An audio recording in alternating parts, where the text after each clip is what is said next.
La creación de los servicios públicos nos menciona aquí que para que un servicio público funcione es importante que cuente con el elemento personal, patrimonial y el recurso pecuniario, o sea, económico. ¿Verdad? Hacemos estos tres factores o estos tres elementos que nos menciono acá son indispensables. No puede existir un servicio público sin que haya personas. No puede existir un servicio público sin que haya un patrimonio. Y tampoco puede existir los servicios públicos si no hay dinero, ¿verdad? El recurso pecuniario. El elemento personal dice que esto se subdivide en dos elementos. El personal, que dice quien dirige el servicio y el cual descansa en el poder de resoluciones o de mando de observación general. Y agente de servicio que se encarga de asegurar el funcionamiento del servicio y que se encuentran bajo la orden del primer elemento citado.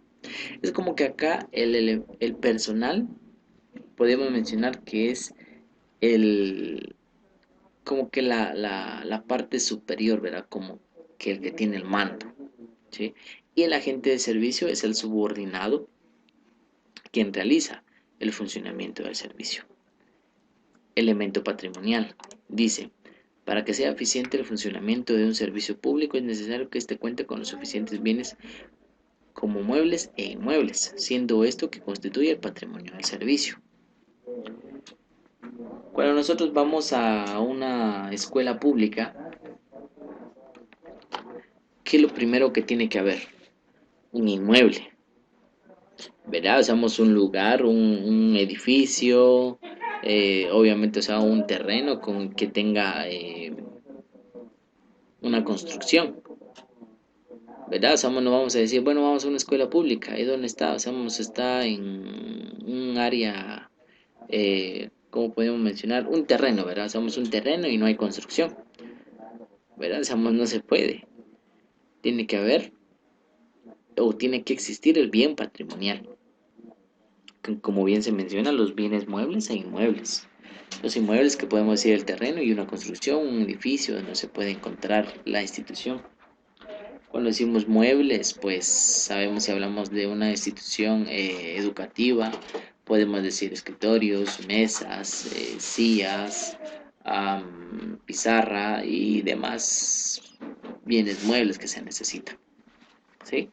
De igual manera un hospital, llegamos al mismo punto de lo que se necesita en el mismo, ¿verdad? Entonces es necesario el elemento patrimonial, si no, ¿de dónde, verdad?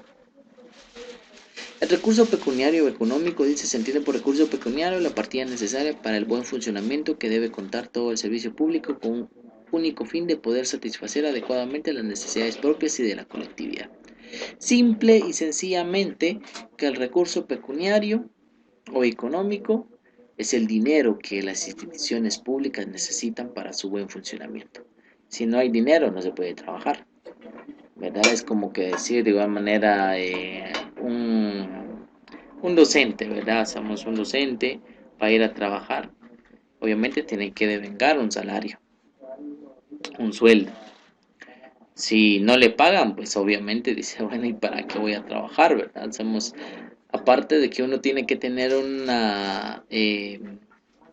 un deseo, una devoción, una convicción de poder enseñar y todo eso, pero no significa que no tenga que devengar un salario, ¿verdad? O sea, no significa que no tenga que ganar un sueldo, al contrario, sino que tendría que ganar bien, ¿verdad? Somos un docente, tendría que ganar bien por el hecho de que prepara a profesionales o prepara a personas que se van a convertir en profesionales más adelante, ¿verdad? Entonces, uno dice que no es tanto, pero es una gran responsabilidad, ¿verdad? Por lo cual tiene el derecho a poder percibir un sueldo.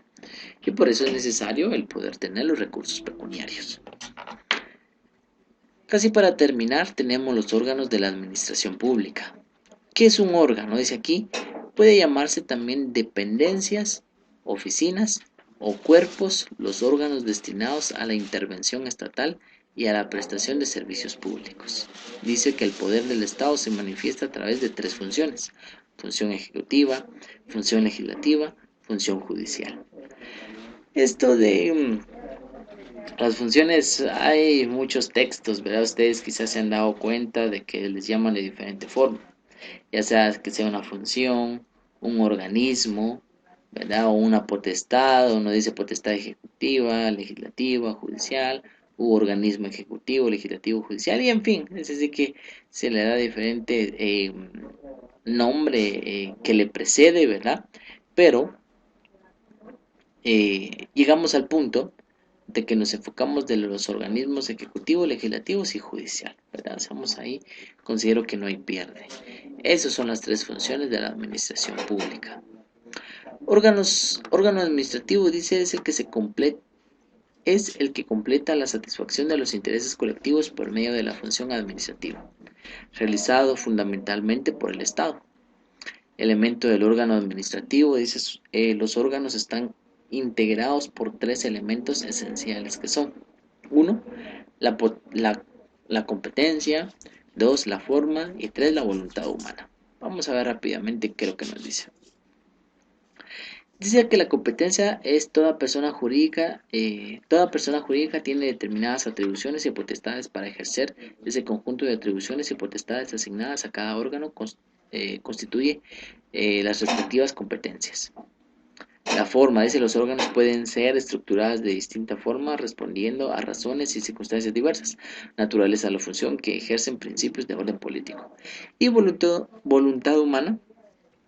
El ser humano titular del órgano, cuando actúa como tal, expresa una voluntad que vale como voluntad de órgano, y por lo tanto los actos que realiza se responsabilizan a la persona jurídica a la que pertenece aquella. Bien, acá, cuando decimos competencia, no es eso de que es una competencia entre una y otra persona y que se hace algo y que ganan al final algo, no. Aquí en administración, cuando se habla de competencia, es el conocimiento, las atribuciones o las responsabilidades que tiene una entidad y una persona. Y ahí cuando en algún momento quizás nos dicen una persona competente, pero somos una persona que sabe. En algún momento si le dicen a usted una persona incompetente, es porque ahí sí preocúpese, ¿verdad? ¿Por qué razón? Porque una persona incompetente, sabemos, es una persona ignorante, sabemos que no sabe nada, o que no logra saber hacer algo, ¿verdad? Somos alguien incompetente, pero cuando es una persona competente es porque tiene habilidades, tiene conocimiento y tiene esa aptitud de poder realizar las cosas. La voluntad humana, como bien se menciona acá, cada una de las personas debe de tener esa voluntad. ¿De qué? De realizar cada una de las funciones que se le impone al mismo. Hay una decadencia o deficiencia, mejor dicho, en instituciones públicas. ¿Por qué? Porque como que no hubiera una voluntad, ¿verdad? Digamos, no es eso de que se realizan las cosas con buena manera o porque tiene que ser de esa forma, sino como que lo hicieran porque ni modo, ¿verdad? Y como les decía hace un momento, que consideran que tienen el trabajo fijo y un salario fijo, ¿verdad? Y no se preocupan por nada, ¿verdad? Incluso tal vez más adelante les voy a dar algún link de video y va a ser muy interesante que ustedes vean la importancia que a veces las instituciones públicas quizás le dan o quizás no, ¿verdad? A la situación en la que se encuentran, especialmente cuando son instituciones públicas. Organismo de la administración pública, como ya lo vimos anteriormente, sea funciones u organismos, está el organismo legislativo. Su principal órgano administrativo es el Congreso de la República. Está regulado en la Constitución de la República de Guatemala, artículos 157 al 181. Sus autoridades son: número 1, está el Pleno del Congreso, integrado por los diputados que tienen la potestad legislativa. Sabemos que el organismo legislativo está compuesto por todos los diputados.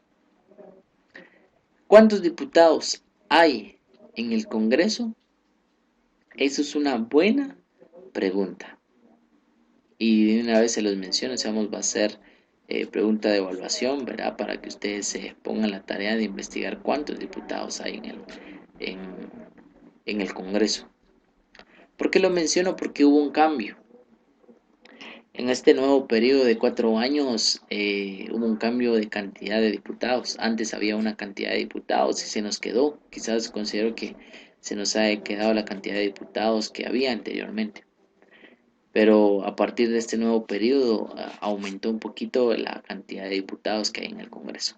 Así que se los dejo como tarea, ¿verdad? Que ustedes puedan investigarlo. Bueno, así que no necesariamente me lo van a entregar, sino simplemente que ustedes puedan saber y tener ese conocimiento, ¿verdad? Entonces ya se los dejo en mente de que tienen que buscar cuántos diputados hay en el Congreso de la República en este tiempo.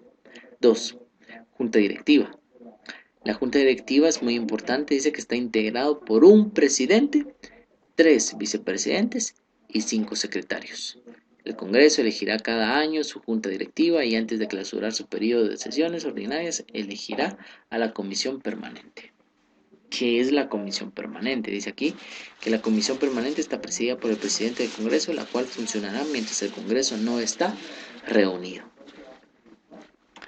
Estas 3 son, podemos considerar, las principales. Pero para eso pues existe la ley orgánica del organismo legislativo que ustedes de igual manera pues lo habrán resumido, lo habrán leído, así que repasen eso, ¿verdad?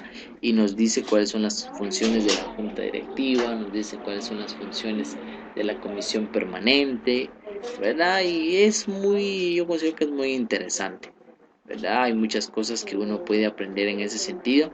Ustedes pues lo habrán investigado o ya lo habrán investigado, ya habrán reforzado cada uno de sus conocimientos. Organismo ejecutivo dice que es el órgano principal de la administración del Estado. Para su función administrativa cuenta con los órganos principales que sería la presidencia de la República, vicepresidencia de la República y los ministerios del Estado. Pero somos todo esto compone el organismo ejecutivo, que de igual manera tiene sus funciones, tiene su estructura, ¿verdad? Y demás, ¿sí? Y por último, el organismo judicial. Dentro de sus principales órganos administrativos están la Corte Suprema de Justicia y los tribunales de distintas categorías, que también pues, en su ley orgánica, o sea, por eso es que fue necesario poder leer un poco lo que son las leyes orgánicas, porque ahí nos enseña cómo está compuesto cada uno de los organismos, ¿sí? Y sus funciones, competencias, ¿verdad? Cómo está integrado y muchas cosas más. Es algo muy, muy interesante, ¿sí? Entonces ustedes traten la manera de analizar el mismo.